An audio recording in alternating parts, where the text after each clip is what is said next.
السلام عليكم ورحمة الله وبركاته.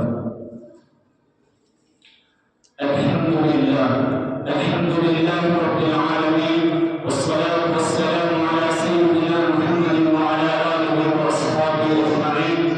أما بعد، أريد أن ألقي أمامكم خطبة وجيزة حول الموضوع الأمر بالمعروف والنهي عن المنكر. فقال الله تعالى في القرآن المجيد: أعوذ بالله من الشيطان الرجيم، بسم الله الرحمن الرحيم.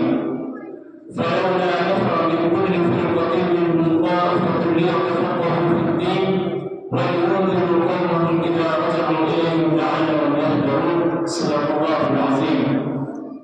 سادتي وإخواني ضيوف الكريمون، إن هذه الآية الكريمة التي تلوتها أمامكم الآن تدل دلالة واضحة على أن المسلمين يجب عليهم أن يشكلوا فئة خاصة تأمر الناس بالأمور الصالحات والخيرات وتنهاهم عن الفواحش والمنكرات، وهذا هو مقصود حياة هذه الأمة. كما قال الله تعالى في شأن هذه الأمة: كنتم خير أمة أخرجت للناس تأمرون بالمعروف وتنهون عن المنكر وتؤمنون بالله ولو آمن أهل الكتاب لكان خيرا لهم منهم المؤمنون وأكثرهم الفاسقون.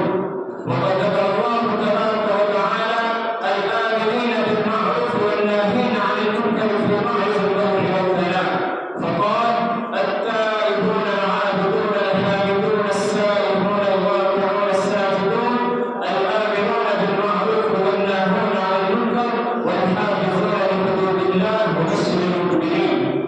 أيها الإخوة، إن الأمر بالمعروف والنهي عن المنكر هو لازم على كل فرد من أفراد هذه الأمة، وإنه من مقتضيات الإيمان، كما جاء في الحديث عن أبي سعيد الخدري رضي الله تعالى عنه قال: سمعت رسول الله صلى الله عليه وسلم يقول: من رأى منكم منكرا فليغيره بيده، فإن لم يستطع فبلسانه، وإن لم يستطع فبقلبه، وذلك أضعف الإيمان.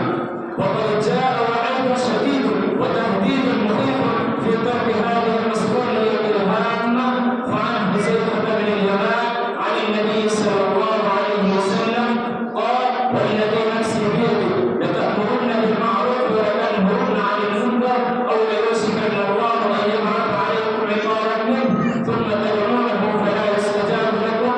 أقول قولي هذا وأستغفر الله لي ولكم ولسائر المسلمين من كل ذنب فاستغفروه إنه هو الغفور الرحيم. التوحيد هذه الكلمات، وآخر دعوانا أن الحمد لله رب العالمين. السلام عليكم ورحمة الله وبركاته.